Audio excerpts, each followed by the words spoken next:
ఈరోజు Python day series లో భాగంగా మనం ఈ ఫైండ్ సమ్ ఆఫ్ సీక్వెన్స్ అన్నమాట. ఫర్ ఎగ్జాంపుల్ నేను 3 ఇన్పుట్ వాల్యూస్ ఇచ్చాను అనుకోండి, ఆ 3 ఇన్పుట్స్ వాల్యూ యొక్క సమ్ ఫైండ్ అవుట్ చేయాలి. ఇది ఎలా ఫైండ్ అవుట్ చేయాలంటే ఐ నుంచి జే దాకా ఇంక్రిమెంట్ అవుతూ పోవాలి నెంబర్, అలాగే జే నుంచి కే దాకా డిక్రీజ్ అవుతూ రావాలి. సో ఇన్పుట్ ఏంది, 3 ఇన్పుట్ వాల్యూస్ తీసుకున్నాం, కన్స్టెంట్స్ ఏమి ఉండవు.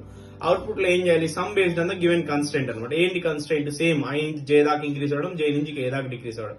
సో ఇక్కడ నేను చేస్తున్నాం, మనకి 3 వాల్యూస్ కావాలి. So enter I value, enter J value, enter K value అని నేను యూజర్ కి డిస్ప్లే చేయడానికి ఐజేకే వాల్యూస్ తీసుకున్నా. Sum is equal to 0 temporary variable తీసుకున్నా.